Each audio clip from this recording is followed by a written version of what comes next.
నమస్తే, welcome to studio local news.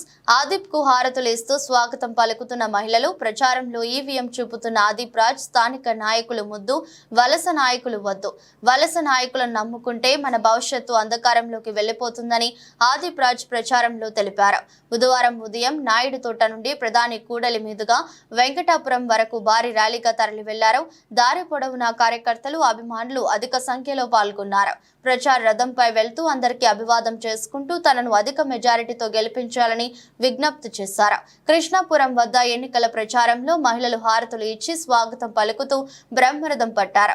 వలస నాయకుడు ద్వారా ఈ ప్రాంతానికి ఎటువంటి ప్రయోజనం లేదని, ఏ క్షణంకు ఏ పార్టీలో ఉంటారో తెలియని ఇలాంటి నాయకులను నమ్మవద్దని, గెలిచిన తర్వాత అడ్రస్ లేకుండా పోతారని ప్రజలకు వివరించారు.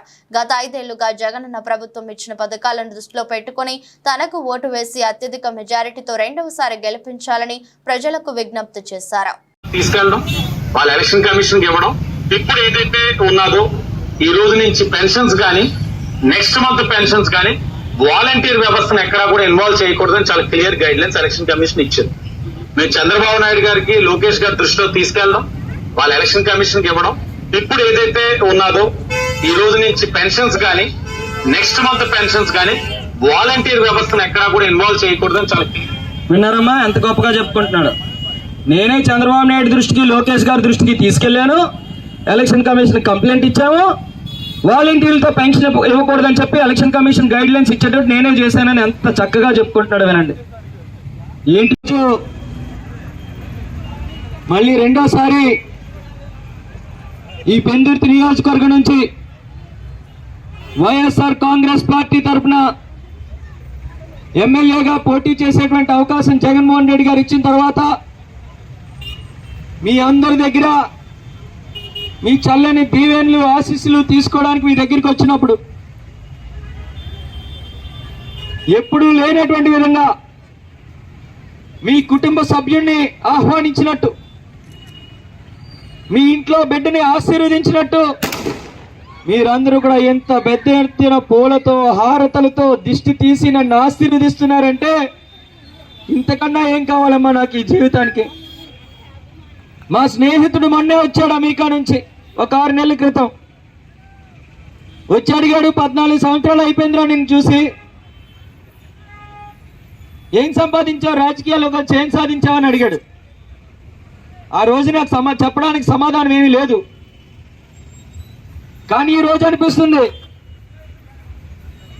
ఈ రాజకీయాల్లోకి వచ్చిన తర్వాత డబ్బు, బంగ్లాలు, బిల్డింగ్లు, కార్లు కాదు, ఇవన్నీ చిన్నప్పటి నుంచి చూస్తూనే వచ్చాను.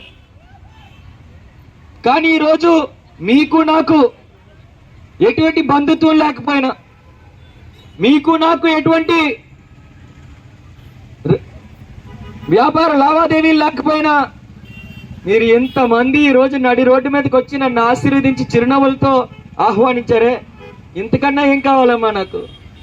డబ్బు, కార్లు, బంగ్లాలు వస్తుంటాయి, పోతుంటాయి, కానీ ఎంత అభిమానం, ఎంత ఆత్మీయత ఇవాళ మరి జగన్మోహన్ రెడ్డి గారు వాళ్ళు మీ అందరి దగ్గర నుంచి నాకు దక్కింది.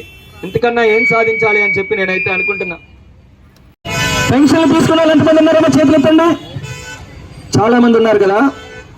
మీరు ఆలోచించేయండి, గతంలో మనం పెన్షన్ తీసుకోవాలి అంటే పంచాయతీ ఆఫీస్ దగ్గర, జీవీఎంసీ ఆఫీస్ దగ్గరికి వెళ్ళి గంటలు లైన్లో నిలబడాలి. ఈ రోజు పెన్షన్ వాలంటీర్ ద్వారా ఇంటికి తెచ్చిస్తున్నారా లేదా? ఇస్తున్నారమ్మా. మరి ఈ నెల, పోయిన నెల ఎక్కడ తీసుకున్నారమ్మా పెన్షన్? బ్యాంకులో తీసుకున్నారా? ఒక నెల సచివాలయంలో, ఒక నెల ఏమో బ్యాంకులో. అవునా? ఏమ్మా, వాలంటీర్ తెచ్చేవాళ్ళు కదా, ఎందుకు ఇవ్వలేదు? వాలంటీర్ తెచ్చి ఎందుకు ఇవ్వలేదమ్మా పెన్షన్? తెలుసుకోవాలని ఉందా? ఒక్కసారి వీడిచ్చే 3,000 లేకపోతే చచ్చిపోతారా? వీడిచ్చే 3,000 లేకపోతే చచ్చిపోతారా? పెన్షన్ లేకపోతే పోయింది ఏముందని అమ్మా, నేను ఒక్క మాట అడుగుతాను. ఇక్కడ ఎంతో మంది అవ్వాతాతలు, వికలాంగులు, పిల్లలు మా ఎంతో మంది అవ్వాతాతలు, వికలాంగులు, వితంతువులు ఎప్పుడెప్పుడు 1వ తారీఖు వస్తుందా, ఎప్పుడు వాలంటీర్ మన ఇంటికి వచ్చి పెన్షన్ ఇస్తాడని చెప్పి ఎదురు చూసేటువంటి వాళ్ళు ఎంతమంది లేరమ్మా? ఇవాళ కొడుకులు చూడకపోయినా పిల్లలు పట్టించుకోకపోయినా ఎవరి దగ్గర దేహి అని చేయి చాపకుండా మన అవసరాలకు కానీ ఖర్చులకు కానీ మందులకు కానీ ఎవరిని అడగకుండా గౌరవంగా వాళ్ళ ఇంట్లో వాళ్ళు బ్రతుకుతున్నారంటే జగన్మోహన్ రెడ్డి గారు ఇచ్చినటువంటి ఈ 3,000 రూపాయల వల్లే. అవునా కాదమ్మా? మొన్న నేను సభవరం వెళ్ళాను, మా గడపకి తిరిగినప్పుడు ఒక ముసలామని అడిగాను, ఏవో పెన్షన్ వస్తుందంటే వస్తుంది బాబు అన్న. ఎంత వస్తుందంటే 3,000 రూపాయలు మా వాలంటీర్ తెచ్చిస్తుంది బాబు అని అన్నాను. ఓన్లీ సంతోషం, ఏం చేస్తామమ్మా 3,000 రూపాయలు అని అడిగితే నా కొడుకు వదిలేశాడు బాబు, అదిగా మేడలోకి వెళ్ళిపోయాడు, భార్య పిల్లల్ని తీసుకొని వెళ్ళిపోయాడు, మా బాయన చనిపోయాడు, నేను మాత్రం ఇక్కడ ఈ పాకలో వదిలేశాడు నన్ను. జగన్ బాబు ఇచ్చిన రేషన్ తీసుకొని వస్తుంది వాలంటీరు, నేను వెళ్ళలేను కదా. ఈ ఆ రేషన్ బియ్యమును నాకు ఉన్నటువంటి 3,000 రూపాయల్లోనే మందులు కానీ ఖర్చులు కానీ కూరగాయలు అవి కొనుక్కొని నా జీవనం కొనసాగిస్తుంటాను. ఓ 200-300 దాచుకుంటాను బాబు అన్నాను. ఏమమ్మా ఈ వయసులో డబ్బులు దాచుకొని ఏం చేస్తావు, కమ్మలు కానీ కొనుక్కుంటావు ఏంటని అడిగాను నేను మామూలు సరదాగా. అప్పుడు ఆవిడ చెప్పిన మాట విని చాలా బాధ అనిపించింది. ఆవిడ వదిలేశాడు కానీ బాబు, మనవాళ్ళు ఇలాగే వెళ్తారు కదా రోజును, వారానికి ఒకసారి వాళ్ళకి పిలిచి బిస్కెట్లో చాక్లెట్లో కొనాలంటే జగన్ బాబు ఇచ్చి 3,000 రూపాయల్లోనే మిగిల్చుకొని కొనుక్కుంటున్నాను బాబు అని చెప్పింది. అంటే ఆ రోజు నాకు అనిపించింది ఈ 3,000 రూపాయలు ఒక పేదవాడికి 3 లక్షల రూపాయలతో సమానం. అలాంటిది ఒకళ్ళు అంటారు పెన్షన్లు వాలంటీర్లు ఇవ్వకుండా నేనే చేశాను నేనే ఆపేశాను ఒకరు చెప్తారు. ఇది ఇచ్చే 3,000 రూపాయలు లేకపోతే చచ్చిపోతారా, పెన్షన్లు లేకపోతే పోయిందేముందని ఒకళ్ళు అంటారు. అమ్మ నేను అన్న మాటలు కదా, వాళ్ళు అన్న మాటలు మీకు వినిపించాను చూపించాను కూడా. కానీ జగన్మోహన్ రెడ్డి గారు చెప్పారు, రేపు మన ప్రభుత్వం రాగానే మొట్టమొదటి సంతకం మళ్ళీ వాలంటీర్లు పెన్షన్లు తీసుకెళ్లి ఇవ్వడానికి మొట్టమొదటి సంతకం పెడతాను. అది కూడా ఈ పెన్షన్ 3,000 కాదు, పెంచుకుంటూ 3,500 రూపాయలు చేస్తానని చెప్పి జగన్మోహన్ రెడ్డి గారు చెప్పడం జరిగింది.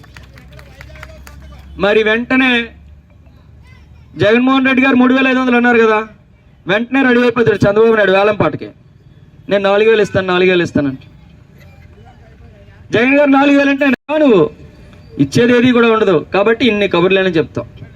ఒక్కసారి మీరు ఆలోచన చేయండి అమ్మా, గతంలో సంవత్సరానికి 3 సిలిండర్లు ఉచితంగా ఇస్తానన్నాడు కదా, కనీసం సిలిండర్ పైన ఇచ్చాడా? ఈరోజు మళ్ళీ 3 సిలిండర్లు ఇస్తానని చెప్తున్నారు. గతంలో నిరుద్యోగ భృతి 2,000 రూపాయలు ఇస్తానని చెప్పారు, అది ఇవ్వలేదు, రూపాయి ఇవ్వలేదు. ఇప్పుడేమో 3,000 రూపాయలు ఇస్తానంటున్నారు. ఇంకో వ్యక్తి ఉన్నారమ్మా, ఇవాళ టీడీపీ వాళ్ళు ఏ రకంగా దుష్ప్రచారాలు చేస్తున్నారు, ప్రజలను మభ్యపెట్టడానికి చూస్తున్నారో మీకు చెప్తాను. ఇదిగా మా ఆయన పేరు నిమ్మల రామానాయుడమ్మ, 2 సార్లు ఎమ్మెల్యేగా చేశాడు, 3వ సారి మళ్ళీ పాలకొల నుంచి పోటీ చేస్తున్నాడు. ఈయన ఏమంటున్నాడు వినండి ఒకసారి జాగ్రత్తగా, నవ్వకండి దయచేసి, సీరియస్ మ్యాటర్. 4,000 పింఛను మన ఇంటికి హుషారు ఉన్నారు అమ్మా. మళ్ళీ మన ప్రభుత్వం వచ్చాక అందరికీ కూడా ఇదిగో 15,000, 15,000, 15,000, 15,000, నీకు 15,000, నీకు 15,000, మీకు 18,000, 18,000, 18,000. మళ్ళీ చెప్తున్నాను చూడండి, రాసి పెట్టుకోండి. మళ్ళీ 15,000, 15,000, 15,000, 15,000, 15,000, 15,000, 15,000, మీకు 18,000, మీకు 18,000, మీకు 18,000, మీకు 18,000.